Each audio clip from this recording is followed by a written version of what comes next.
Ahora mismo, este mismo momento, un avión está volando sobre el mundo que, según toda lógica, no debería existir.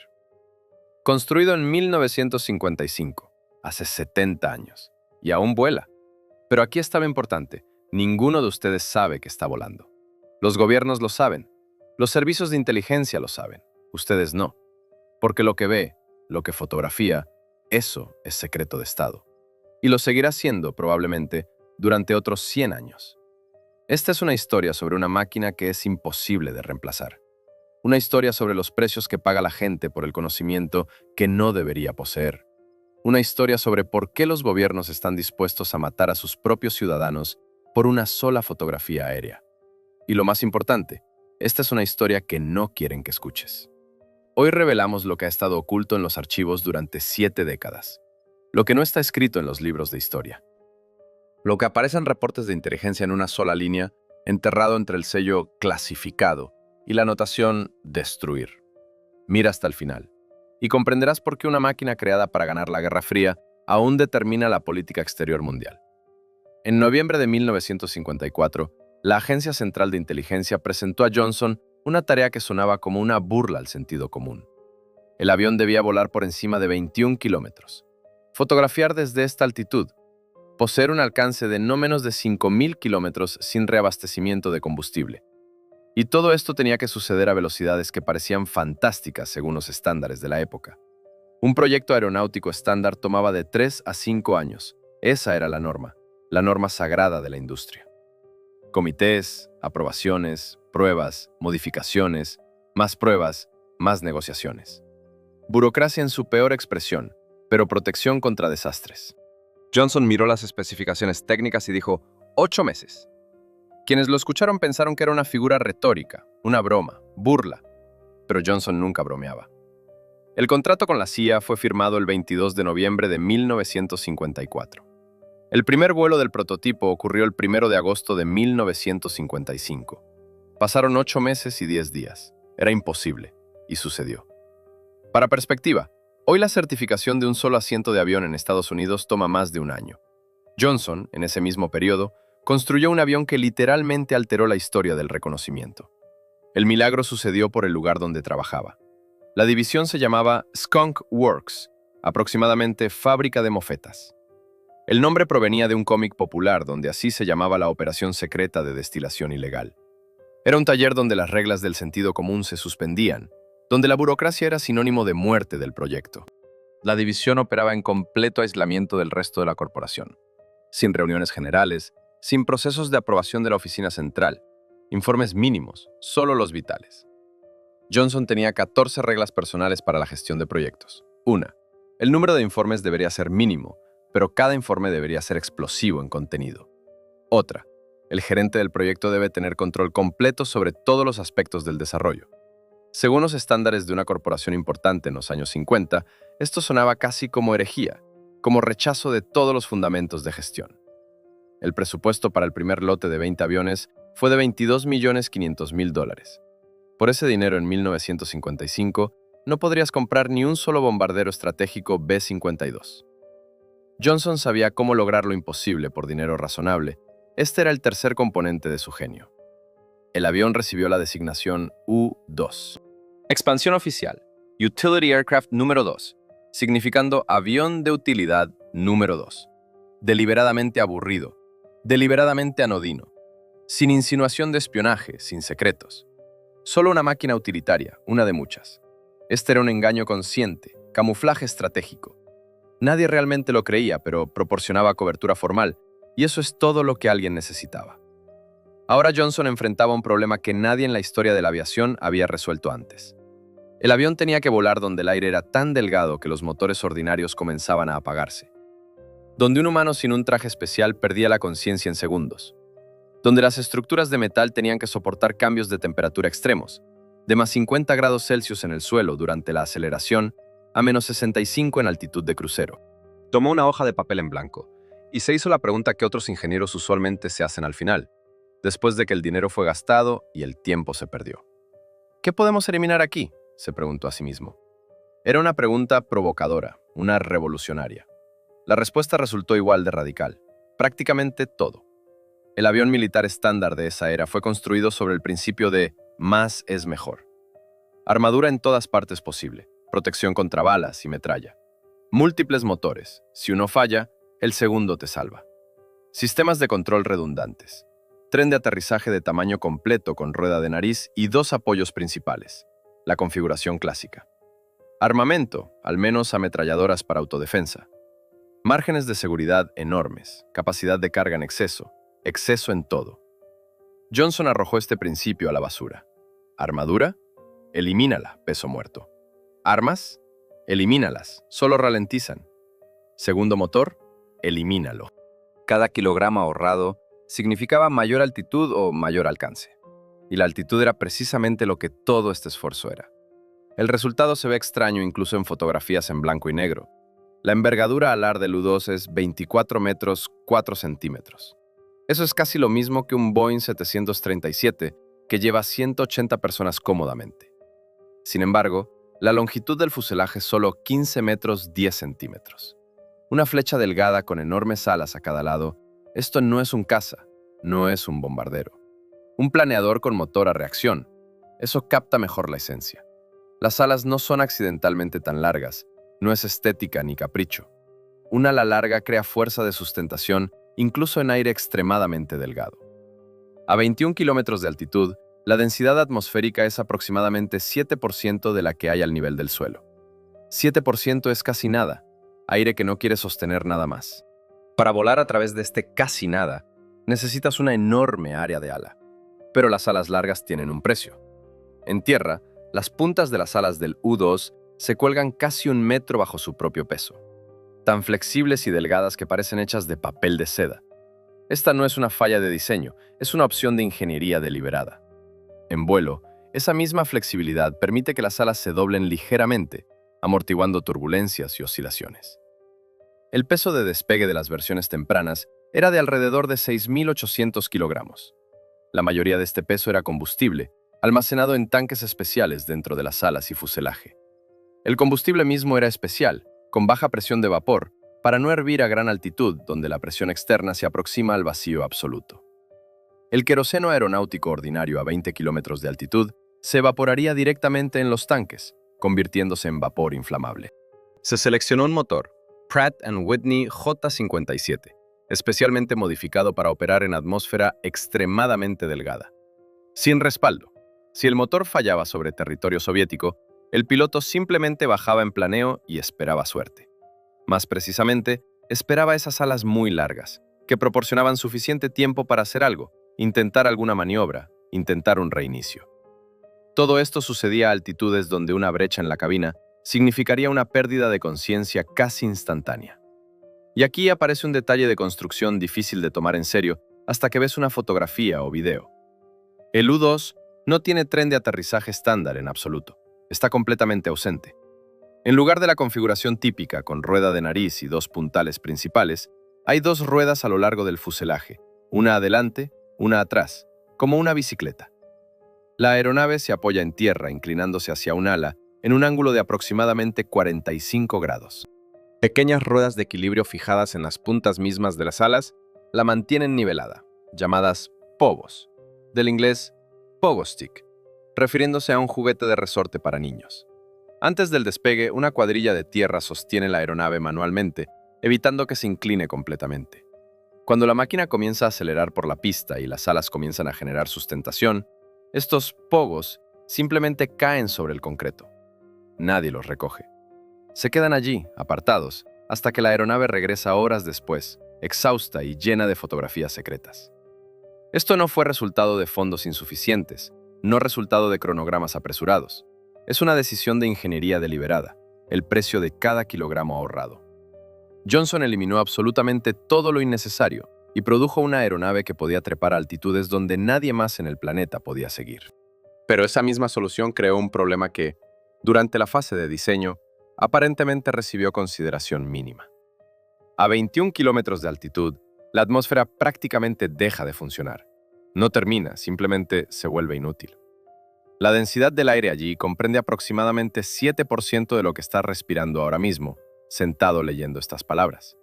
7%. Un humano sin protección pierde la conciencia en 15 segundos. No gradualmente, no con advertencia. La luz simplemente se extingue. Los ojos se cierran, los músculos fallan y la persona se convierte en peso muerto. 15 segundos. Apenas tiempo para comprender qué está sucediendo.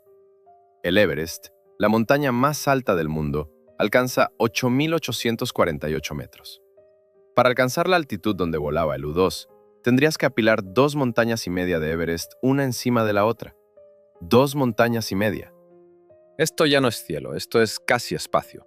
Aunque muy abajo todavía existe un planeta enorme, poblado con miles de millones de personas completamente inconscientes de que directamente arriba flota un fantasma.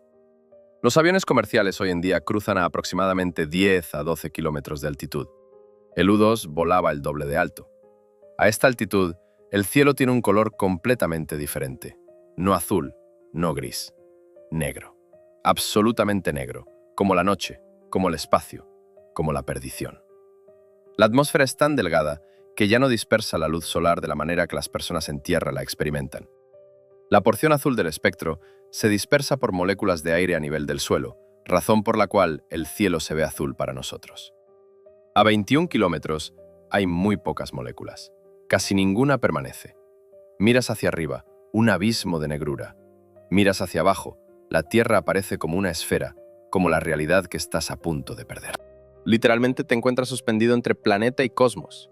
Existes entre 2 mundos, y la máquina que te sostiene parece desesperadamente, terriblemente frágil. El piloto se sentaba en un traje especial herméticamente sellado, al menos en vuelos después de 1956. Inicialmente el traje era parcial, pero después de cierto incidente en 1960, cambiaron a un traje hermético completo. Imagina esto. Te pones un traje que te envuelve completamente, como armadura. Presiona contra tu cuerpo, restringe cada movimiento, impide la rotación normal de la cabeza. No puedes rascarte la cara. No puedes beber agua normalmente, solo a través de un tubo. No puedes usar el baño normalmente. 8 horas, a veces 10. 8 horas en una cabina estrecha, en un traje que te sofoca, en soledad total. Soledad absoluta, sin compañeros, sin escolta, sin voz de camarada. Miles de kilómetros de cielo vacío rodeándote, radiación, frío que penetra el traje a través de cualquier grieta. Pero el verdadero peligro llevaba un nombre completamente diferente. Los pilotos lo llamaban el ataúd entre sí. El término aeronáutico oficial era ángulo crítico de ataque a gran altitud. Pero ataúd captaba mejor lo que realmente estaba sucediendo. Así es como funcionaba desde una perspectiva física. Todo avión tiene una velocidad mínima de vuelo. Por debajo de esta velocidad, las alas dejan de generar sustentación y la máquina comienza a caer. Esto se llama pérdida de sustentación. Y hay una velocidad máxima. Más allá de esta velocidad, la estructura se desintegra bajo las cargas, el metal se agrieta, las alas se desprendieron, ocurre una catástrofe. A altitudes más bajas, digamos 5 kilómetros donde vuelan los aviones normales, el margen entre estos 2 valores es enorme. Cientos de kilómetros por hora. Un piloto puede acelerar, desacelerar, maniobrar izquierda y derecha y permanecer en una zona completamente segura. A 21 kilómetros de altitud, estos 2 valores, velocidad mínima de pérdida de sustentación y velocidad máxima permitida, literalmente se encuentran. Están separados por aproximadamente 15 a 18 kilómetros por hora. 15 a 18. Esto no es un rango, es un punto. No un espectro de posibilidades, sino la punta de una aguja sobre la cual cuelga toda la vida. Para comparación, cuando conduces en una autopista a 120 kilómetros por hora, más o menos 20 kilómetros por hora no cambia nada en tu existencia. Simplemente conduces más rápido o más lento. Para un piloto de U-2, esos idénticos 20 kilómetros por hora significaban la diferencia entre vuelo normal y pérdida total del avión. Ligeramente más lento, la máquina comienza a perder altitud sin control, las alas pierden fuerza de sustentación, la aeronave se convierte en lastre. Ligeramente más rápido la estructura, que Johnson minimizó en peso, experimenta cargas para las que no fue diseñada. Las alas se rompen, el fuselaje se deforma, terminado. Y el piloto debe permanecer en este punto durante 8, a veces 10 horas seguidas. 8 horas, como un día laboral. Imagina trabajar, pero en lugar de trabajar mantienes precisión de velocidad a 10 kilómetros por hora, sin margen para errores, sin derecho a relajarte un instante.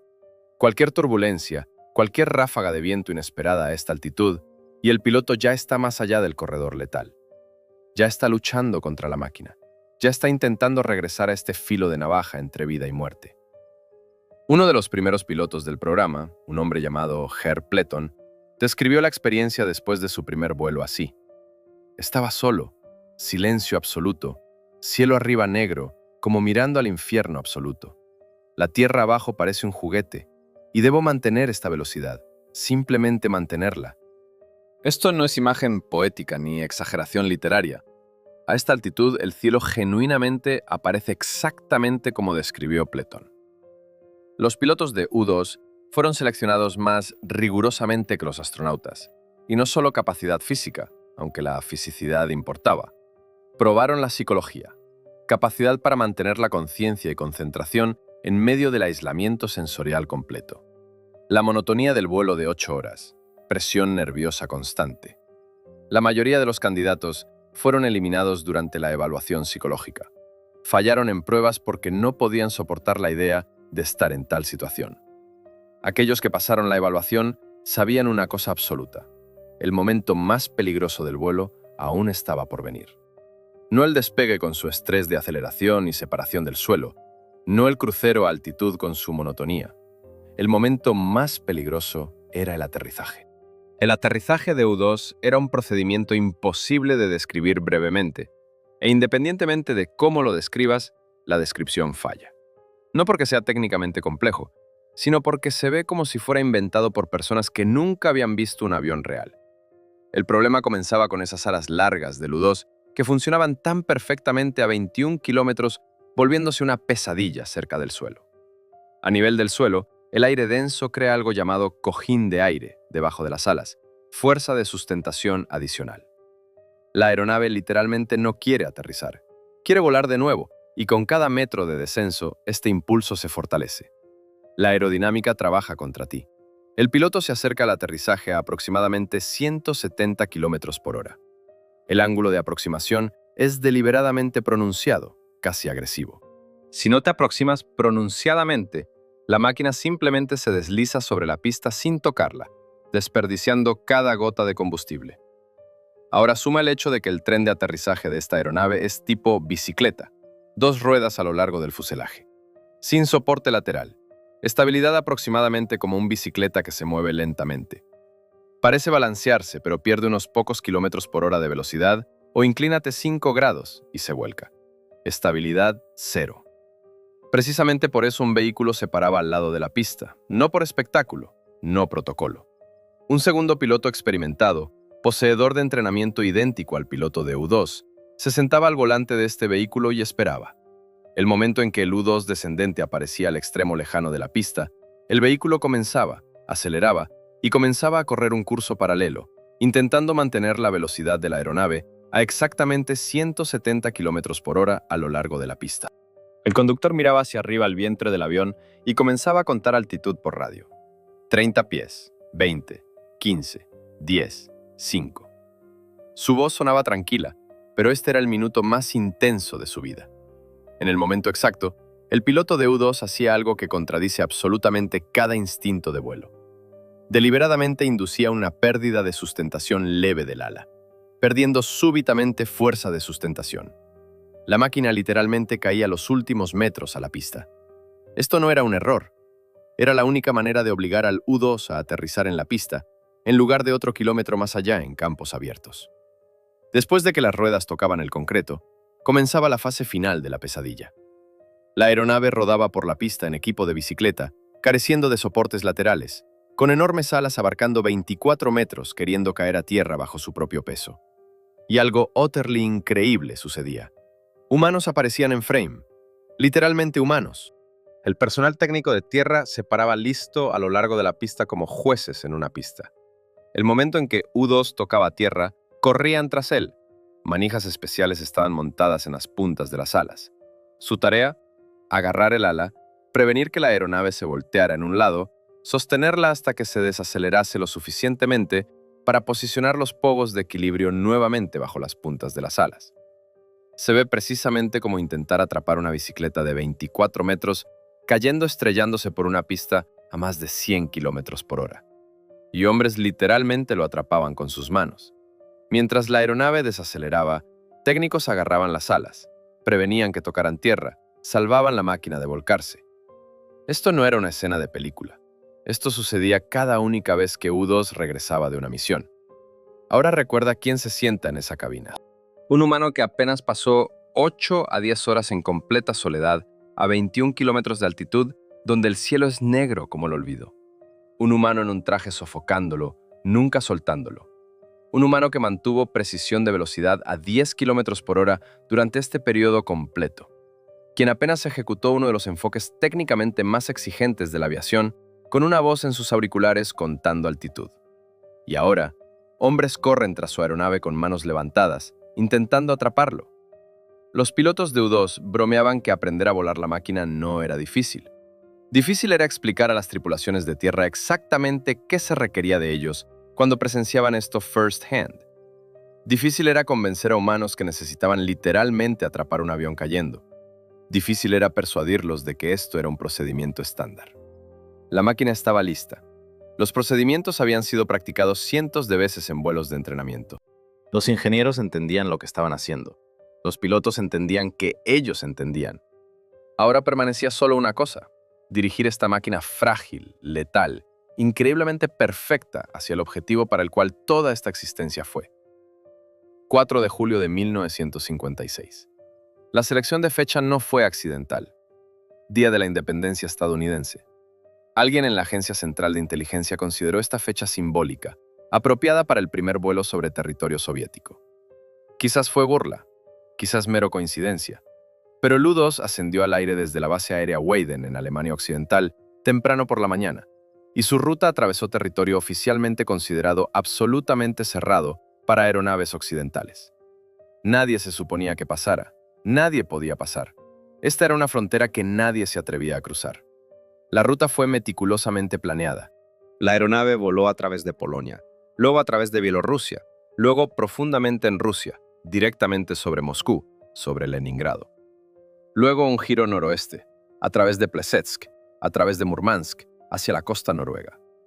Varios miles de kilómetros directamente a través del centro de la tierra soviética.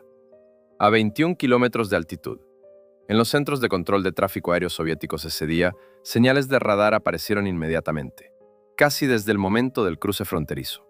El sistema soviético de defensa aérea detectó un objeto desconocido. Esto es importante de entender. Vieron el U-2 desde el primer vuelo. Siempre vieron. Sin sigilo, sin milagro. Simplemente vieron, pero no pudieron hacer nada al respecto. Los interceptores lanzaron MiG-15 y MiG-17, las mejores máquinas soviéticas de esa era. El techo del interceptor soviético era aproximadamente 15.500 metros. 5.500 kilómetros permanecían hasta el U-2. 5.500 kilómetros. Aproximadamente la distancia desde la superficie terrestre a la altitud de crucero del avión comercial ordinario.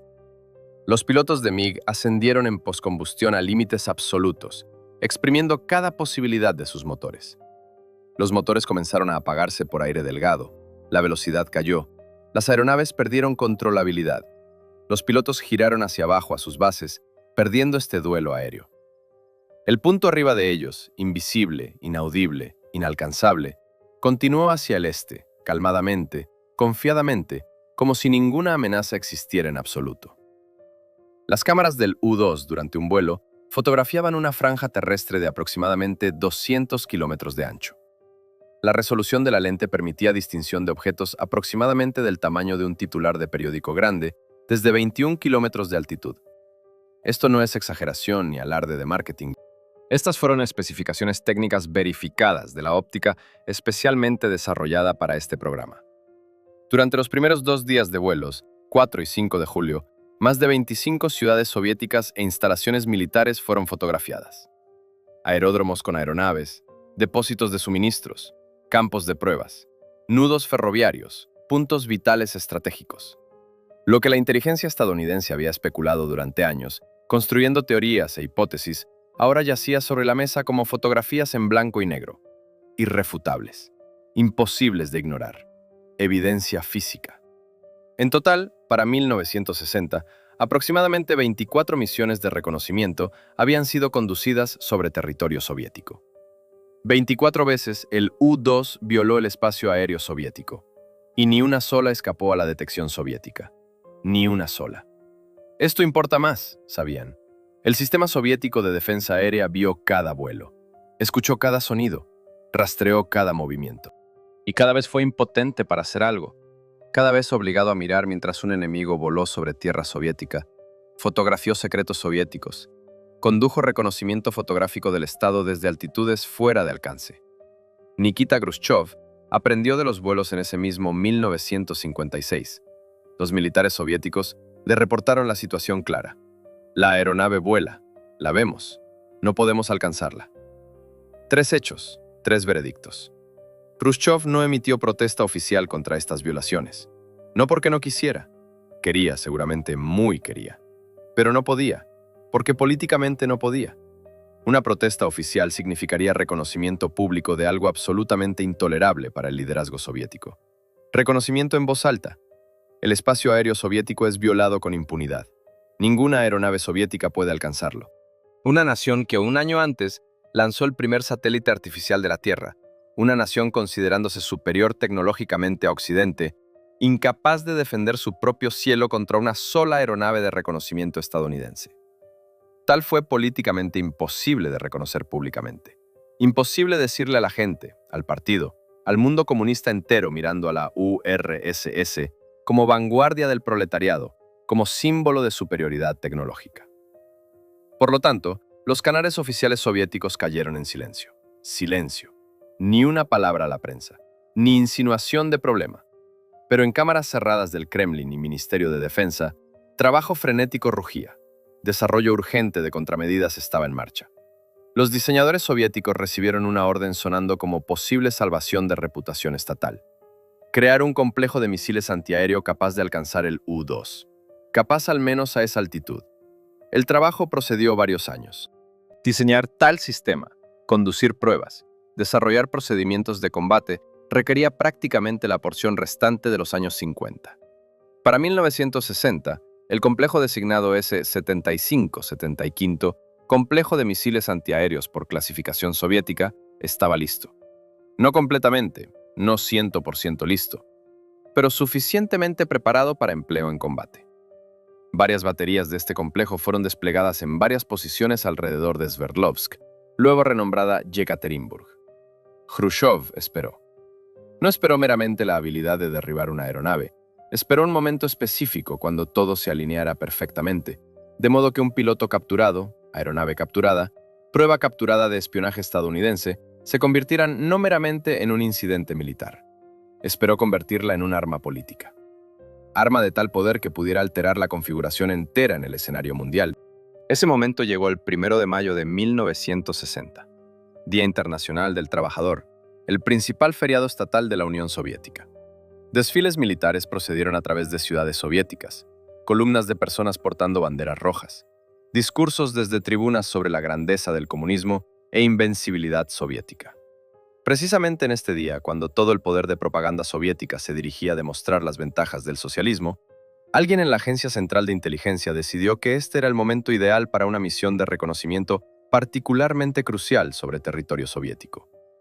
La lógica parecía impecable. En un feriado, la atención del poder soviético se concentraba en demostraciones de fuerza, en el desfile, en posicionamiento estratégico de líderes en tribunas. Nadie esperaría un ataque aéreo.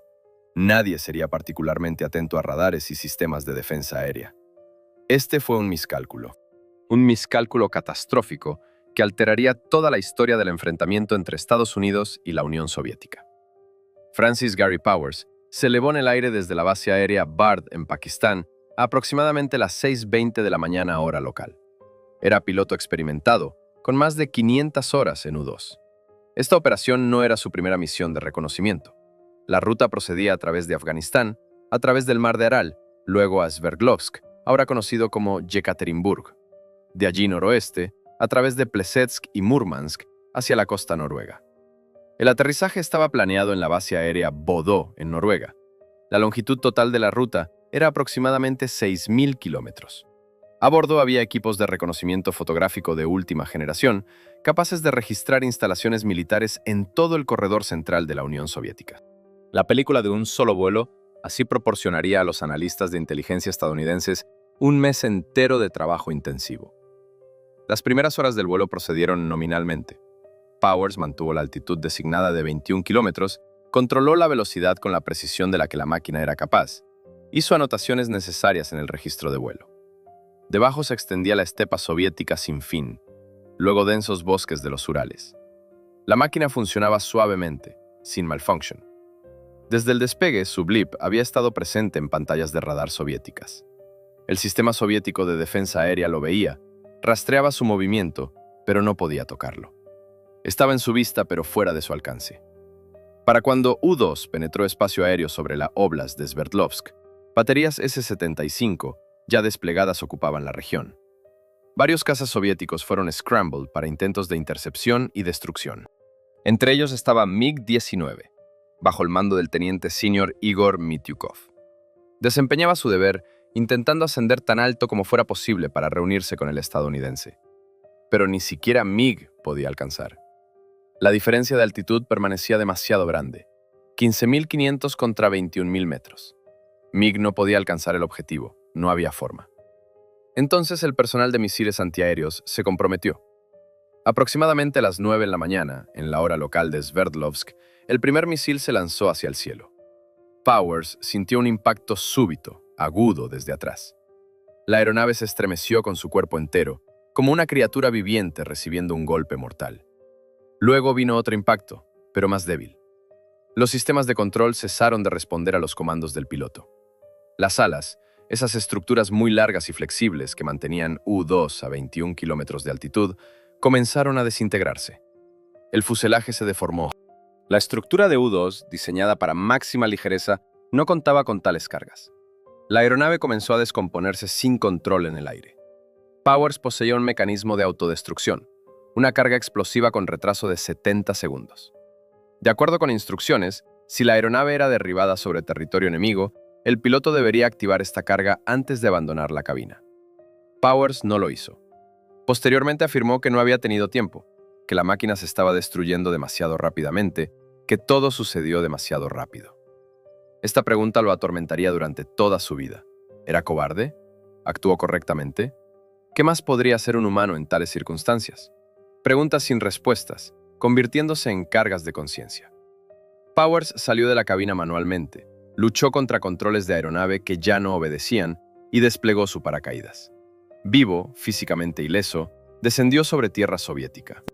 A través de millones de kilómetros cuadrados de territorio, su paracaídas descendió en un área controlada por fuerzas armadas soviéticas. La probabilidad era astronómica. Sin embargo, ocurrió. Powers aterrizó y fue tomado en custodia casi inmediatamente por residentes locales. Su misión terminó, pero la historia estaba apenas comenzando. Mientras tanto, algo más ocurría. Mientras Powers descendía en su paracaídas a cielos soviéticos, tripulaciones antiaéreas soviéticas continuaban operaciones detectando y destruyendo objetivos aéreos en la región. En la misma zona donde el U-2 derribado había volado, estaba un caza MiG-19 soviético bajo el mando del capitán Sergei Safronov. Safronov era piloto experimentado, conocía su máquina, estaba ejecutando órdenes de comando para montar intercepción. Ascendía cada vez más alto, intentando alcanzar la altitud requerida. El control de tierra le alimentaba coordenadas de objetivo. Él piloteaba la máquina hacia arriba. Pero en el caos, en la tensión de operaciones de combate, en la prisa cuando la acción necesitaba suceder rápidamente, alguien en tierra cometió un error fatal. Un misil soviético, lanzado por una batería antiaérea dirigida al U-2 estadounidense, golpeó una aeronave soviética en su lugar. El misil golpeó MiG-19 piloteado por Sergei Safronov, su propia aeronave, su propio piloto, un camarada de combate. En la confusión, cuando tres sistemas, cazas soviéticos, baterías antiaéreas y la aeronave de reconocimiento estadounidense ocupaban el aire simultáneamente, ocurrió tragedia de fuego amigo. Safronov pereció. Tenía 28 años. Y aquí yace lo que realmente hace esta historia profundamente amarga. El nombre del capitán Sergei Safronov no apareció en ninguna cuenta oficial soviética de este incidente. Su nombre no apareció en periódicos soviéticos. No sonó en el juicio internacional de Powers, transmitido por radio y en noticieros por todo el mundo. Su nombre permaneció clasificado. Sus hazañas, su lucha, su muerte permanecieron invisibles, no reconocidas, desconocidas. El Estado soviético no podía reconocer que un misil soviético derribó una aeronave soviética. Eso sería admitir incompetencia, caos en sistemas de defensa aérea, preparación inadecuada. Esto nunca fue reconocido.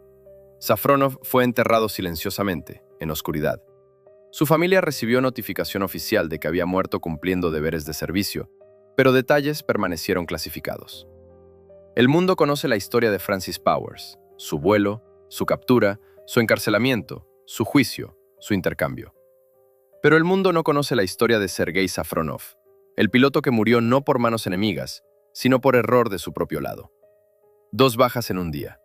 Una, conocida por historia, la otra, borrada de ella. Esto es lo que la guerra oculta. No gloria, no heroísmo, sino errores, tragedias, muertes inocentes que nadie se suponía debería saber.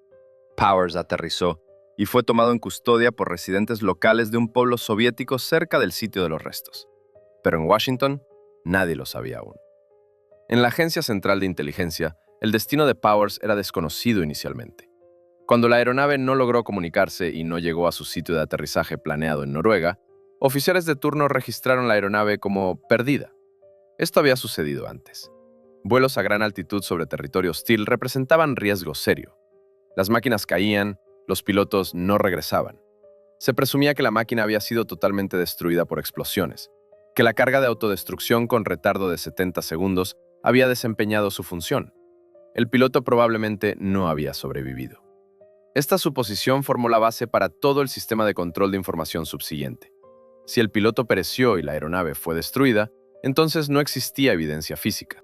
Permanecía solo la afirmación soviética contra la negación estadounidense, y la palabra soviética sin prueba es simplemente palabra. La Guerra Fría enseñó a ambos lados a hablar hermosamente y falsamente simultáneamente. El 1 de mayo en Washington comenzaron a preparar una leyenda, una versión, una historia que debería explicar la desaparición de U-2 de una manera que no se viera como reconocimiento sobre la Unión Soviética. Porque oficialmente Estados Unidos no conducía vuelos de reconocimiento. Oficialmente. El 5 de mayo, el Departamento de Estado de Estados Unidos emitió una declaración oficial. Su esencia se reduce a esto. La aeronave U-2, perteneciente a NASA, la Agencia Nacional de Aeronáutica y Administración Espacial, estaba conduciendo investigaciones meteorológicas sobre territorio turco. Investigación meteorológica. Investigación completamente pacífica, completamente legal. Posiblemente, afirmó la declaración, el piloto perdió conciencia debido a interrupción de suministro de oxígeno. Quizás el sistema de soporte de vida falló. La aeronave, perdiendo control, giró incontrolablemente fuera de curso y violó fronteras soviéticas. Un error, un accidente, una falla técnica. NASA tampoco permaneció fuera de esta operación de información. La agencia proporcionó a la prensa un U-2 especialmente repintado. La aeronave fue pintada en colores civiles. Se aplicaron marcas de identificación civiles de NASA. La aeronave fue exhibida ante fotógrafos y cámaras de televisión para confirmar la versión de vuelo meteorológico. ¿Ves? Este es un vehículo civil. Este es equipo de investigación. Esto no es un espía. Fotografías aparecieron en periódicos en Estados Unidos y mundialmente. La leyenda comenzó a funcionar. Las personas creyeron, o al menos pareció que creyeron. La leyenda duró exactamente 2 días. 48 horas de teatro, mentiras, y esperanza de que el lado soviético permaneciera en silencio. Pero el lado soviético no tenía intención de permanecer en silencio. El 7 de mayo, 2 días después de la declaración estadounidense, Nikita Khrushchev tomó la tribuna en el Soviet Supremo. Habló lentamente, claramente saboreando cada palabra, cada momento de exposición, cada segundo de triunfo. Esta vez puso todas sus cartas sobre la mesa. Completamente, sin adornos. Una aeronave estadounidense violó la frontera estatal de la Unión Soviética y fue destruida, declaró Khrushchev. Nombró la aeronave, U-2. Indicó su ruta de vuelo. Confirmó el hecho de violación del espacio aéreo soviético, pero Khrushchev no paró ahí. Luego comenzó a desplegar su evidencia como un mago sacando carta tras carta de su manga. Francis Gary Powers viviendo en fotografías.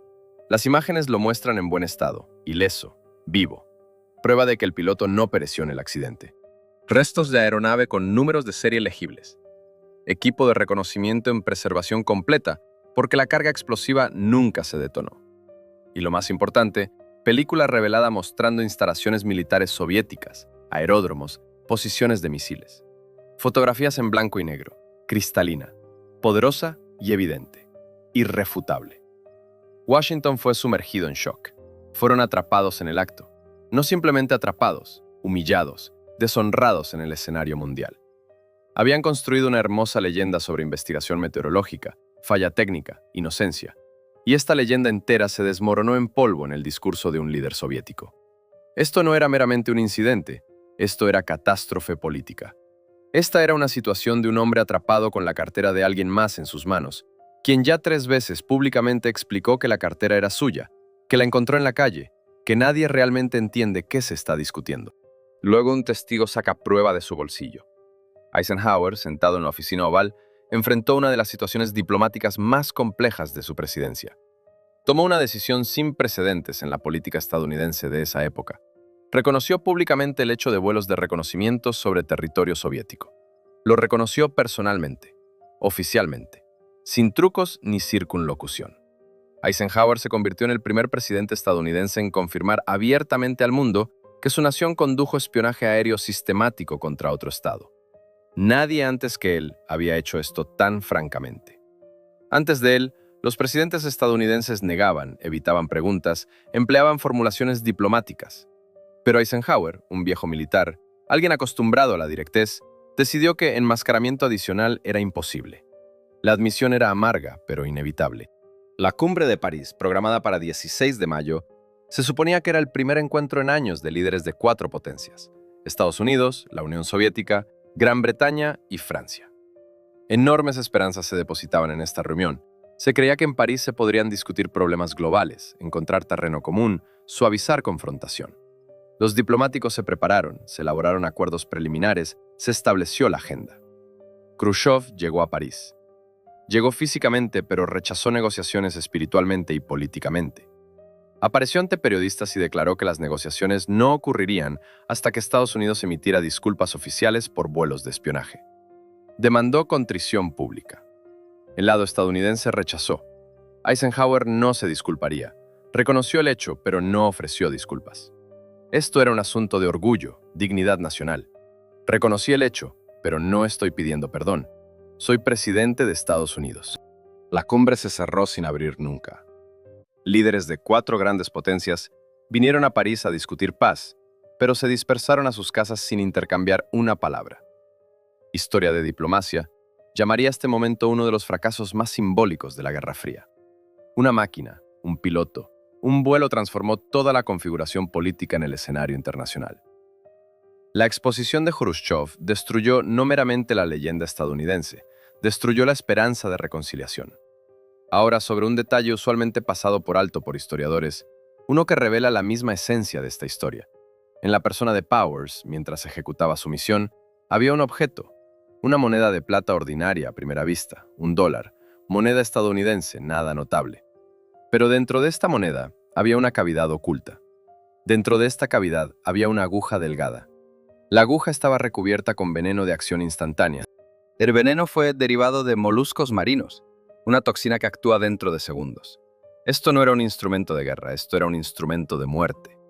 Un instrumento para si el piloto se encontraba en una situación donde la captura viva era inaceptable. Cuando ser tomado vivo significaba tortura, interrogatorio, revelación de todos los secretos. Powers sabía de la existencia de esta moneda, sabía que estaba en su bolsillo, sabía que en cualquier momento podía sacarla, aplastarla, y la aguja penetraría su piel, y el veneno terminaría en segundos lo que la caída del cielo había comenzado. Esta era su libertad final, libertad de elegir la muerte. Le habían dado esta moneda como un regalo, como liberación, como posibilidad. Si eres capturado, puedes elegir el fin, sin tortura, sin interrogatorio, sin lágrimas sobre tu cuerpo. Simplemente el fin. Cuando la aeronave fue golpeada, cuando los sistemas de control fallaron, cuando el fuselaje comenzó a desintegrarse, Powers se eyectó de la cabina. Cuando desplegó su paracaídas, cuando descendió hacia tierra soviética, cuando vio el terreno aproximándose más y más, tuvo la posibilidad. Un punto negro en el cielo, eso es lo que vio. Tierra acercándose. Muerte que aguardaba. y la moneda en su bolsillo, ofreciendo elección. Pero Powers no usó el veneno. Permaneció vivo, aterrizó vivo, fue capturado vivo. La Agencia Central de Inteligencia construyó su sistema de cobertura entero sobre dos suposiciones. Primera, el piloto murió en el accidente. Segunda, si sobrevivió, usaría el veneno. Sobre estas dos suposiciones descansaba toda la leyenda de investigación meteorológica. Sobre estas suposiciones colgaba todo el sistema de negación y mentiras. Pero Powers destruyó ambas suposiciones. Permaneció vivo, no usó veneno. Se convirtió en prisionero del sistema soviético. 17 de agosto de 1960. El Salón del Palacio de la Unión en Moscú.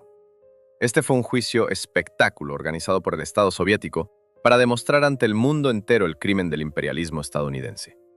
El salón contenía cientos de personas, periodistas de docenas de países, cámaras de televisión, reporteros de radio, proyectores dirigidos al banco de los acusados. El Estado soviético escenificó teatro, el teatro más grandioso de su tiempo, y aseguró que el mundo entero lo presenciara. Francis Gary Powers se sentaba en un traje gris. El traje había sido comprado especialmente para el juicio. El liderazgo soviético eligió la ropa del cautivo como un vestuarista elige el traje de un actor. Color gris, no amenazante, pero serio. Traje simple, para mostrar que este era un espía ordinario, no un héroe, no un político influyente, simplemente un hombre, simplemente un criminal. En el rostro de Powers había una expresión combinando agotamiento, miedo y cierta resignación inexplicable. Un hombre entendiendo que su destino ya estaba decidido. Powers admitió su culpa. Admitió volar sobre territorio soviético. Admitió recopilar información de inteligencia. Admitió violar el espacio aéreo soviético. ¿Admite un hombre culpa cuando la culpa es obvia? ¿Cuando la evidencia se expone ante la corte? ¿Cuando el mundo entero ve que es culpable? Una pregunta compleja. Powers admitió. Y quizás esto fue su resignación. Quizás fue simplemente sentido común. El veredicto fue anunciado. 10 años de encarcelamiento. 3 años en prisión y 7 años en campos de trabajo correctivos. Por estándares soviéticos de ese tiempo, este fue castigo relativamente leve. No 20 años, no 25. 10. Esto fue una señal. El liderazgo soviético se estaba dejando espacio para maniobra. Significaba que Khrushchev ya estaba negociando el intercambio. Que ya estaba negociando con el lado estadounidense. Que Powers sería intercambiado, pero no inmediatamente, no de una vez. Primero el juicio, primero humillación, primero demostración de poder, luego intercambio. Powers pasó aproximadamente 21 meses en cautividad, casi 2 años en prisiones y campos soviéticos. Las negociaciones de intercambio procedieron a través de canales diplomáticos, silenciosamente, sin declaraciones públicas. El lado soviético buscaba recuperar a su hombre, un oficial de inteligencia soviético arrestado en Estados Unidos en 1957. Su nombre era Rudolf Abel. Ese era su nombre operativo. Su nombre real era William Genrikhovich Fischer, un oficial de inteligencia soviética de alto nivel. Había pasado varios años en territorio estadounidense bajo cobertura, recopilando inteligencia, trabajando como agente doble. El 10 de febrero de 1962, un intercambio ocurrió en Berlín. La ubicación, el puente Glienicke. El puente conectando Berlín Occidental a Potsdam. El puente corriendo directamente a lo largo de la frontera entre dos mundos. La frontera entre Occidente y Oriente. La frontera entre libertad y tiranía. La frontera entre vida en América y vida en la Unión Soviética. A través de este puente, en su línea central, donde la tierra abajo era apenas visible, donde el río Havel fluía, oscuro y frío, dividiendo dos mundos, un encuentro tomó lugar. Desde el lado occidental caminaba Francis Gary Powers. Desde el lado oriental caminaba Rudolf Abel. 2 hombres, 2 espías, 2 víctimas de la Guerra Fría. Se reunieron en el centro del puente. Cada uno regresaba a casa, cada uno llevaba algo no hablado. Powers llevaba trauma de cautividad, miedo del juicio, incredulidad de que realmente sería liberado. Abel llevaba esperanza de ser reconocido como héroe, que sería recibido como alguien que soportó cautividad, que no traicionó a ningún camarada. Simultáneamente con Powers, otro cautivo fue liberado, estudiante estadounidense Frederick Pryor, detenido en Berlín Oriental por cargos de espionaje. Fue intercambiado en otro lugar, sin publicidad especial, sin cámaras. Pero Powers y Abel, su intercambio fue simbólico, fue público, fue fotografiado y documentado. Abel regresó a Moscú como héroe. fue recibido calurosamente, con respeto, como alguien que soportó cautividad con dignidad, quien no traicionó a nadie. Le aguardaba pensión, respeto, estatus como héroe de inteligencia soviética. Su vida de regreso a casa estaba asegurada. Powers regresó a Estados Unidos, y aquí comienza una historia completamente diferente. La historia de un hombre que regresó a casa y no fue recibido como héroe. Fue inmediatamente dirigido a interrogatorios detallados en la Agencia Central de Inteligencia. Semanas de cuestionamiento minucioso. Cada decisión que había tomado ese día cuando la aeronave fue golpeada fue sometida a análisis microscópico. ¿Por qué no activó la carga explosiva? ¿Por qué no usó la aguja envenenada en la moneda? ¿Por qué admitió culpa en el juicio? ¿Por qué? ¿Por qué? ¿Por qué?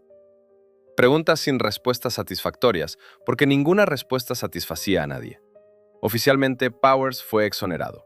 Una comisión especial bajo el juez Bork concluyó que Powers actuó correctamente bajo circunstancias de emergencia. Sus decisiones fueron lógicas, su comportamiento fue aceptable, oficialmente. Pero extraoficialmente, en pasillos de CIA, en conversaciones entre agentes, en oficinas cerradas, el frío permanecía. Algunos personal de la agencia creyeron que no había hecho suficiente, que debería haber activado la carga explosiva, que debería haber usado el veneno, que había traicionado el programa al permitirse ser capturado vivo. Powers nunca voló en aeronaves de reconocimiento nuevamente. Su carrera en CIA estaba efectivamente terminada. En los 70 trabajó como piloto de prueba, voló aeronaves experimentales, arriesgó su vida por la ciencia. Luego se convirtió en piloto de helicóptero para una estación de televisión en Los Ángeles. Su trabajo se llamaba monitoreo de tráfico aéreo. El hombre que había volado solo sobre territorio soviético a 21 kilómetros de altitud, que había saltado en paracaídas sobre tierra hostil, que había sobrevivido cautividad soviética y juicio, ahora le decía a oyentes de radio sobre embotellamientos de tráfico. Atención, hubo un accidente en la Ruta 95. Espere retrasos de 2 horas. Esta fue su nueva vida. El 1 de julio, 1977, su helicóptero se estrelló sobre Los Ángeles. Powers pereció. Tenía 47 años. Muerte en una tierra donde vivía pero nunca fue reconocido. Muerte en una tierra que lo rechazó. Póstumamente, en 2012, 35 años después de su muerte, Powers fue galardonado con la Estrella de Plata de la CIA y una medalla de prisionero de guerra. La rehabilitación oficial llegó 35 años después. Pero la historia de U-2 no terminó con el intercambio de Powers ni con el escándalo de 1960. El programa de vuelos de reconocimiento continuó. Después del incidente de Powers, los vuelos sobre territorio soviético fueron oficialmente detenidos. Políticamente se volvieron imposibles. Un avión derribado podría provocar guerra nuclear. El riesgo era demasiado grande. Pero U-2 continuó volando sobre otros lugares. El Caribe, Sudeste Asiático, Oriente Medio, en todas partes donde se necesitaba inteligencia urgente, en todas partes donde no había prohibición directa de vuelos. Y en otoño de 1962, U-2 se encontró en el lugar correcto en el momento correcto. 14 de octubre de 1962. Temprano en la mañana. El mayor Richard Heiser, de la Fuerza Aérea de Estados Unidos, se elevó en el aire desde la base aérea Edwards, en California, y estableció curso hacia Cuba. La misión parecía simple visualmente, pero era potencialmente explosiva en contenido. Reconocimiento fotográfico de la porción occidental de la isla. La inteligencia había detectado actividad sospechosa en la región. Construcción, transferencias de equipo. Nada concreto, simplemente verificación. Fotografía que debería disipar dudas o confirmar temores. Heiser ejecutó la ruta limpiamente, profesionalmente. Las cámaras hicieron su trabajo, la aeronave regresó, la película fue llevada al laboratorio. Cuando la película fue revelada y los analistas se sentaron en las mesas de luz, silencio absoluto llenó la sala. Las imágenes mostraban posiciones de lanzamiento para misiles balísticos de rango medio, no en construcción, no planeados, ya casi operacionales. Misiles soviéticos tipo R-12 con rango de aproximadamente 2.000 kilómetros. Desde Cuba, estos misiles podrían alcanzar Washington, podrían alcanzar Nueva York, podrían alcanzar todo el este de Estados Unidos. Todo el este. Ciudades principales, centros de poder político y económico. Pero los analistas vieron más que simplemente posiciones de lanzamiento. En las imágenes, con claridad cristalina, eran visibles remolques de transporte. Remolques con cubiertas de lona características de forma específica. Los especialistas reconocieron esa forma. Así es exactamente como se transportaban secciones de misiles. Esto no significaba simplemente construcción de posiciones de lanzamiento, significaba que los misiles mismos ya estaban en la isla. Misiles soviéticos. Armas nucleares soviéticas. 90 millas de la costa de Florida. Todo esto era visible desde altitud de 21 kilómetros. Las cámaras de U-2 capturaron lo que las personas en el Kremlin pensaban estaba oculto. Lo que el líder soviético consideraba un secreto. Lo que nadie en Washington esperaba ver tan pronto. 16 de octubre, las imágenes llegaron al escritorio del presidente John Kennedy. Un presidente joven en cargo menos de 2 años. Un presidente que había sobrevivido Bahía de Cochinos, la invasión cubana que había terminado vergonzosamente. Ahora recibía prueba de que la amenaza soviética estaba directamente en la puerta de América. 13 días comenzaron. 13 días que los historiadores posteriormente llamarían la crisis más peligrosa de la segunda mitad del siglo XX. Una crisis que se acercó más a guerra nuclear que nunca antes o después. Bloqueo naval de Cuba. Negociaciones duras en canales cerrados. Los barcos soviéticos que transportan cargamento destinado a Cuba reciben órdenes de darse la vuelta en el océano. El mundo entero observa, reteniendo el aliento. Lo que está en juego no es meramente prestigio político. Lo que está en juego es la vida de millones de personas. Durante estos 13 días, U-2 voló sobre Cuba continuamente. No una vez, muchas veces. Rastreando cada cambio en posiciones de misiles, fotografiando cada pieza nueva de equipo llegando a la isla, registrando cada indicación de que la situación estaba cambiando, que los soviéticos estaban preparando algo más, que la tensión estaba aumentando. U-2 se vuelve más que simplemente una aeronave de reconocimiento. U-2 se convierte en los ojos y oídos del presidente. La inteligencia que U-2 recopiló fue la inteligencia en la que Kennedy tomó decisiones que podrían cambiar la historia mundial. Luego llegó el 27 de octubre, 14 días después del primer vuelo sobre Cuba. El mayor Rudolf Anderson voló en una misión de reconocimiento rutinaria sobre Cuba. Un piloto experimentado, uno de los mejores en el programa U-2. Su aeronave procedía a altitud de crucero en modo completamente normal, sin peligro, sin sensación de que esto pudiera ser su vuelo final. La tripulación de misiles antiaéreos soviética desplegada en Cuba abrió fuego. Esta decisión fue tomada por el comandante local, un oficial de combate en la escena, en un momento cuando la tensión alcanzaba su pico, cuando cada respiración era fuerte, cuando cada movimiento podría provocar catástrofe. Este oficial decidió actuar sin solicitar a Moscú, sin sanción de Nikita Khrushchev, sin coordinar con liderazgo superior. Decidió que la situación requería respuesta inmediata. La aeronave de Anderson fue golpeada. No regresó. Rudolf Anderson se convirtió en el único personal militar estadounidense cuya aeronave fue directamente derribada durante la crisis de misiles de Cuba. El único. Tenía 35 años, una esposa, hijos, una casa en Florida. Todo permaneció en tierra. Él permaneció en el cielo sobre Cuba. En Washington, en la sala donde se reunía el Comité Ejecutivo del Consejo de Seguridad Nacional, la noticia de Anderson llegó como trueno de cielo despejado. Parte de los asesores exigía respuesta militar inmediata. Inmediata y brutal. Un ataque a posiciones de complejos de misiles antiaéreos en Cuba, como mínimo. Posiblemente bombardeo de aeródromos. Posiblemente invasión. Todas las cartas ya estaban repartidas. Un plan de invasión existía. Las tropas estaban listas. La flota estaba en alerta de combate. Todo lo que se necesitaba era una orden presidencial. Pero John Kennedy eligió pausa. Eligió un momento de reflexión. Eligió no responder automáticamente, no seguir la lógica de escalación. Sabía que si hubiera ordenado un ataque, si los aviones estadounidenses hubieran volado a Cuba, a posiciones soviéticas, eso habría sido un acto de guerra.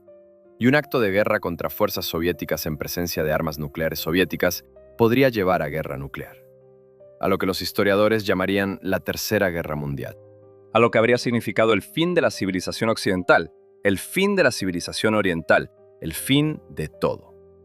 28 de octubre, Nikita Khrushchev anunció la retirada de misiles soviéticos de la isla de Cuba. La crisis terminó formalmente. La guerra no ocurrió. El mundo permaneció vivo. La humanidad recibió una segunda oportunidad. Pero es importante entender por qué sucedió exactamente de esta manera. La crisis terminó no porque todo procediera según plan. La crisis terminó porque varias personas en varias ubicaciones en el planeta, en varios momentos clave, se abstuvieron de acción inmediata. Pensaron, analizaron, dudaron. Y en esta deliberación, en este análisis, En este enfrentamiento silencioso encontraron una salida. La película que Heiser hizo el 14 de octubre dio a estas personas tiempo para ver la realidad, tiempo para pensar en consecuencias, tiempo para elegir. Una aeronave, un piloto, un vuelo dio al presidente información permitiendo decir no a la escalación. Un U-2 se paralizó entre el mundo y la guerra nuclear y dijo alto. El primer teatro era China. Después de Cuba, U-2 dejó de ser un instrumento delicado reservado para ocasiones especiales. Se convirtió en un caballo de trabajo. Se dirigía a donde se necesitaba reconocimiento de gran altitud, sin ceremonia especial, sin anuncio público, sin debate político en la prensa. A partir de 1960, la Agencia Central de Inteligencia, conjuntamente con las Fuerzas Armadas de la República de China, Taiwán, lanzó un programa de vuelos de reconocimiento sobre China continental. Nombre del programa: Gatos Negros. Oficialmente el programa no existía, sin documentos, sin declaraciones oficiales, sin reconocimientos hacia el lado chino. Los pilotos fueron aviadores taiwaneses. Pasaron selección rigurosa en Estados Unidos. Recibieron entrenamiento en escuelas de vuelo estadounidenses. Recibieron preparación completa en U-2. Luego, oficialmente se resignaron de las Fuerzas Armadas de su país. Esto fue necesario para que su afiliación militar no pudiera aprobarse.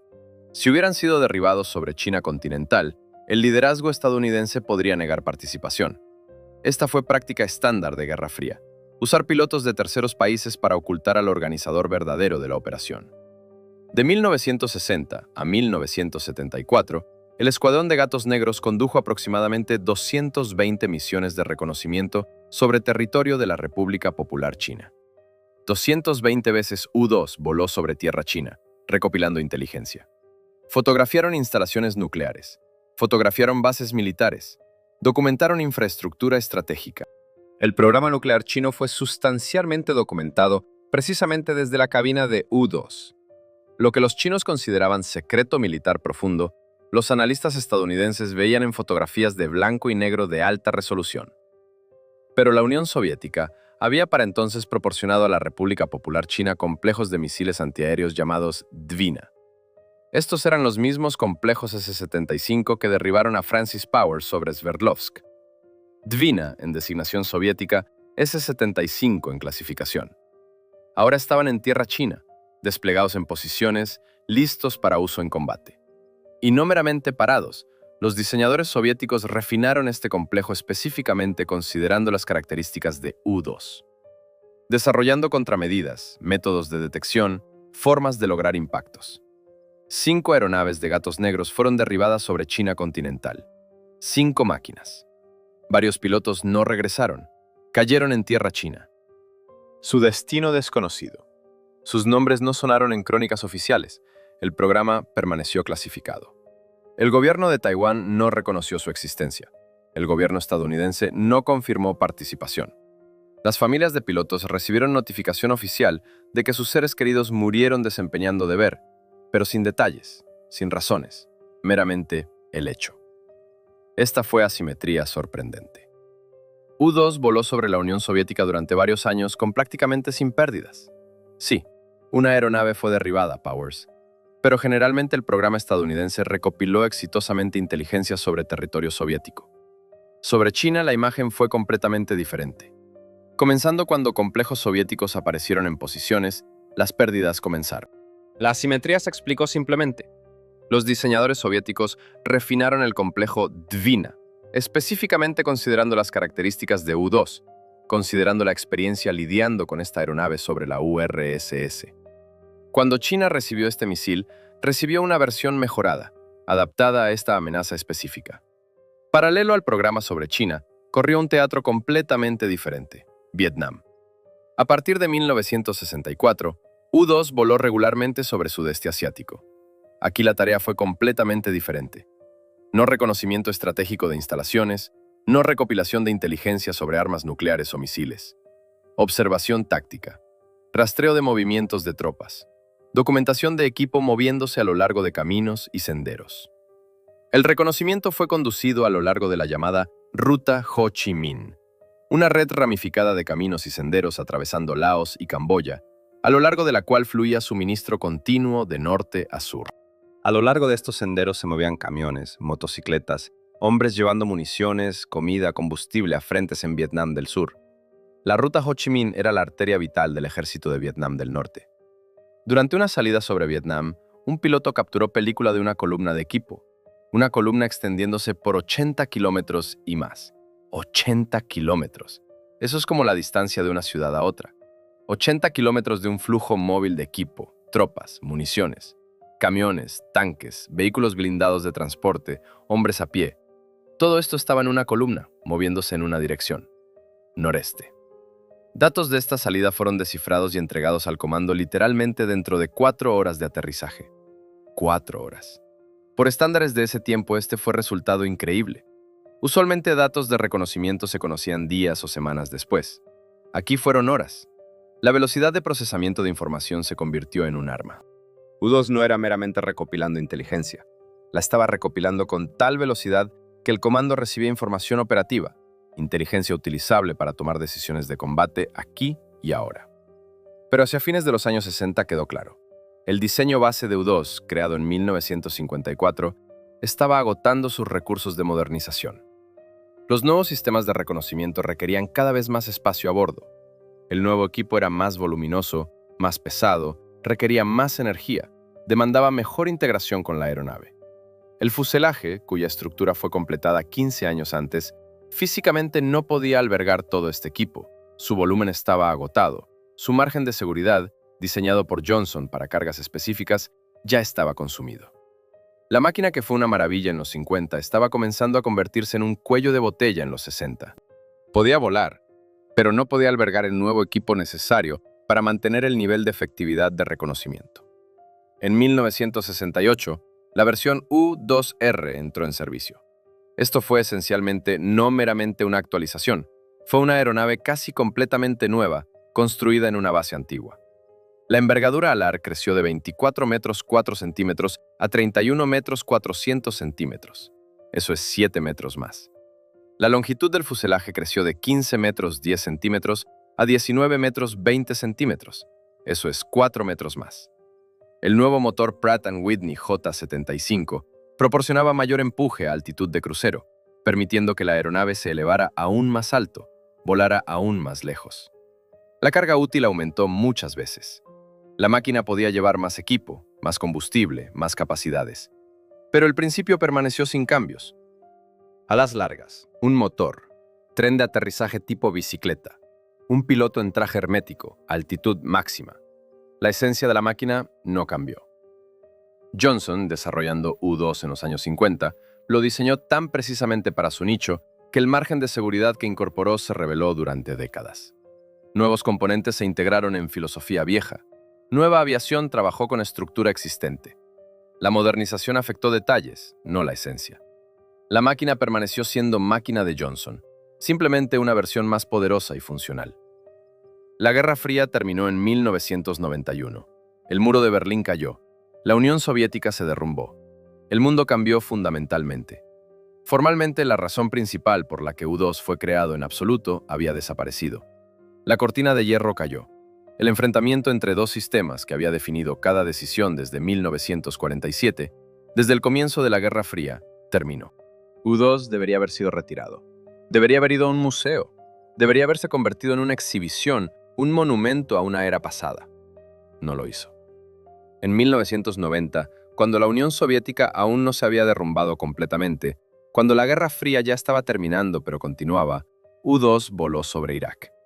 Después de la Guerra del Golfo Pérsico, rastreó movimientos de tropas, condición de infraestructura militar, intenciones de liderazgo iraquí. Los conflictos cambiaron forma, las guerras tomaron nuevos rostros, pero U-2 permaneció necesario. En 2001, ya en el nuevo siglo, U-2 fue a Afganistán, guerra contra el terror, guerra contra el extremismo. Enemigo completamente diferente, tipo de conflicto completamente diferente. Pero U-2 voló, fotografió, recopiló inteligencia. En 2003, U-2 regresó sobre Irak. Nueva guerra, circunstancias completamente diferentes, objetivos completamente diferentes. Pero la máquina permaneció siendo necesaria. Luego Siria. La península de Corea. Vigilancia de la situación alrededor de Ucrania desde la cabina de U-2, volando en espacio aéreo internacional. El mundo estaba cambiando con velocidad enorme. Los conflictos cambiaron forma y contenido. Enemigos que no podían ser predichos, amenazas que nadie esperaba. Pero a través de todo esto, U-2 se adaptó. Una máquina diseñada para la Guerra Fría encontró aplicación en nuevas guerras. Una máquina que parecía anacrónica resultó invaluable. Esto es porque U-2 no es meramente una máquina vieja. Es una máquina que sobrevivió una era, sobrevivió la transformación de un mundo entero y permaneció útil en circunstancias completamente nuevas. Esto es porque Johnson, diseñándola, no estaba pensando en un enemigo específico, un tipo de guerra específico, un momento histórico específico. Pensó en principios. ¿Cómo lograr altitud máxima con medios mínimos? ¿Cómo recopilar información mientras se vuela más alto que lo que los enemigos pueden alcanzar? Estos principios resultaron ser universales. Funcionaron contra la URSS. Funcionaron sobre Cuba. Funcionaron sobre Irak. Funcionaron sobre Afganistán. Continúan funcionando. La historia de U-2 es la historia de una máquina viviente, no una exhibición en un museo, no un monumento al pasado, sino un instrumento viviente que continúa ejecutando su trabajo. Una máquina que presenció la Guerra Fría y se convirtió en su símbolo. Una máquina que presenció el final de la Guerra Fría y continuó volando. Una máquina que presenció muros cayendo, un mundo nuevo naciendo, guerras contra el terrorismo, conflictos en Asia, tensiones en las fronteras. Y en todas partes, U-2 fue necesario. En todas partes sus servicios probaron ser útiles. En todas partes, esta máquina frágil, casi fantástica, encontró su lugar en un mundo cambiando más rápido y volviéndose más impredecible. Historia viviente. Historia que no ha terminado. Historia de una máquina 70 años vieja que aún vuela, aún recopila inteligencia, permanece necesaria. Historia de cómo el genio de la ingeniería, el margen de seguridad diseñado para décadas, permitió a una máquina sobrevivir su era y encontrar aplicación en nuevas eras. Historia de cómo principios simples, altitud, velocidad, maniobrabilidad, resultaron ser eternos, sin tiempo, universales. Una máquina imposible de abandonar porque no hay nada para reemplazarla. Una máquina que debería haber sido retirada pero continúa trabajando. A partir de 2024, la Fuerza Aérea de Estados Unidos opera aproximadamente 27 aeronaves U-2S. Una flota pequeña, 27 máquinas para el mundo entero. 27 ojos mirando desde altitud de 21 kilómetros. Base principal, Base Aérea Beale, en California. Altitud de crucero, hasta 21 kilómetros. Velocidad, aproximadamente 800 kilómetros por hora. Tripulación, un piloto. En un traje espacial. Todo como en 1955. Todo como inmediatamente después de la creación. 3 veces la Fuerza Aérea planteó oficialmente la cuestión de desmantelar el programa U-2. En 2006, en 2012, en 2015. 3 veces dijeron, esta máquina es arcaica, es vieja, necesitamos deshacernos de ella. 3 veces el Congreso de Estados Unidos bloqueó esta decisión. No por sentimentalismo, no porque Washington contenga personas que aman la historia. La razón fue prosaica e implacable. No había reemplazo. Aeronaves no tripuladas como Global Hawk no podían volar tan alto. Los satélites no proporcionaban la misma flexibilidad en la elección de rutas y tiempos de vuelo. Ese R-71 Blackbird, que se suponía debería reemplazar U-2 hace muchos años, fue desmantelado en 1998. Ese R-71 voló a 3.2 veces la velocidad del sonido, es decir, a 3.529 kilómetros por hora. Era más rápido que cualquier arma de esa época. Pero fue demasiado caro de operar, su combustible era exótico, sus sistemas eran complejos. Y lo más importante, no era flexible. Volaba rápido y brevemente. No podía permanecer sobre un objetivo, no podía maniobrar, no podía pacientemente recopilar inteligencia durante horas. Cuando ese R-71 fue desmantelado, nada lo reemplazó. U-2 permaneció. Global Hawk es una aeronave moderna no tripulada. Su envergadura es 39 metros 90 centímetros, excediendo la de un Boeing 737. Puede permanecer en el aire más de 32 horas sin reabastecimiento. 32 horas. Eso es aproximadamente un día y medio. Resistencia increíble. Funciona sin piloto en traje espacial, sin limitaciones relacionadas con fisiología humana. El costo de un Global Hawk fue estimado en aproximadamente $220 millones. En 2011 fue anunciado oficialmente. Global Hawk reemplazará U-2. El programa U-2 se cerrará. Esto parecía lógico. Una aeronave no tripulada, más segura, sin pérdidas de pilotos. Aviación más nueva, todos los sensores y sistemas modernos. Global Hawk, ese mismo Global Hawk que vuela mundialmente recopilando inteligencia para la OTAN y fuerzas estadounidenses. Sin embargo, pasaron 3 años.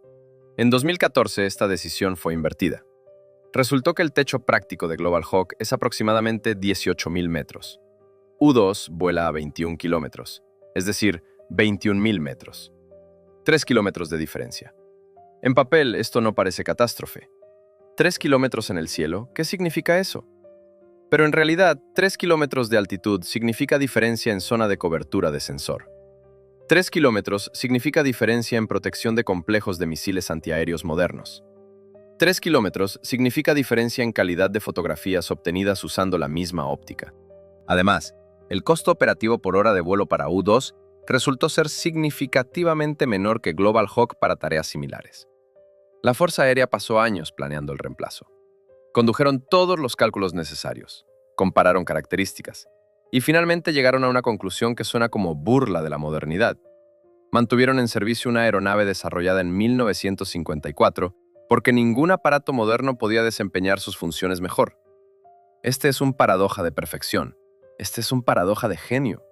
Clarence Johnson diseñó U-2 tan precisamente para su nicho que este nicho permanece sin llenar hasta hoy. Nadie más ha logrado crear una máquina mejor que U-2 para sus tareas. SR-71 resolvió el problema a través de velocidad, tránsito lo más rápido posible sobre el territorio, recopilar información e irse. Esto funcionó para ciertos propósitos, pero no todos. Global Hawk resuelve el problema a través de resistencia. Presencia larga en el aire sin necesidad de reabastecimiento. Esto funciona cuando necesitas monitorear vasto territorio por tiempo extendido. U-2 resuelve el problema a través de altitud y combinación única de capacidades. Altitud, 21 kilómetros. Velocidad, suficiente para ejecución de misión. Flexibilidad, habilidad para maniobrar, cambiar ruta, permanecer sobre objetivo. Resistencia, suficiente para misiones complejas. Y todo esto en un paquete. Nadie ha logrado reproducir esta combinación. Nadie ha creado una máquina que sea simultáneamente tan de gran altitud y tan flexible y tan económica. Una máquina de los años 50 permanece siendo la mejor máquina para su tarea en el siglo XXI. Esto suena a imposibilidad, como una broma de la historia, como burla del progreso. Pero es realidad. U-2 permanece en servicio porque no hay alternativas. No porque U-2 sea buena. U-2 verdaderamente es buena, pero principalmente porque nada mejor ha sido creado. Han pasado casi 70 años. La tecnología ha avanzado increíblemente. Las computadoras se han vuelto millones de veces más poderosas. Los materiales han revolucionado. La aerodinámica alcanzó alturas que Johnson solo podía soñar. Y a pesar de todo esto, a pesar de todos los logros, a pesar de la inteligencia de la humanidad, nadie ha logrado crear una máquina mejor que U-2 para trabajar a altitud de 21 kilómetros. Clarence Johnson falleció en diciembre de 1990. Este fue un momento de coincidencia histórica demasiado simbólico para ser aleatorio. Varios meses antes, el muro de Berlín cayó. Varios meses después de su muerte, la Unión Soviética se derrumbó, la nación que había estado observando desde 1954. Johnson vivió lo suficiente para ver su creación sobrevivir el enfrentamiento que la engendró. Sobrevivió escándalos que casi llevan a su destrucción. Sobrevivió múltiples decisiones oficiales de retirarlo. Todos los involucrados con U-2 pagaron un precio. Johnson dedicó 8 meses de intenso trabajo al proyecto, luego décadas de refinamiento y modernización. Vio su máquina cambiar, evolucionar, pero retener su esencia. Powers pasó casi 2 años en cautividad soviética, soportó años de recepción fría en su tierra natal, perdió reputación que nunca recuperó durante su vida. Rudolf Anderson nunca regresó de un vuelo sobre Cuba en octubre de 1962. Los pilotos de gatos negros conducían vuelos sobre China sin posibilidad de reconocimiento oficial, y varios nunca regresaron.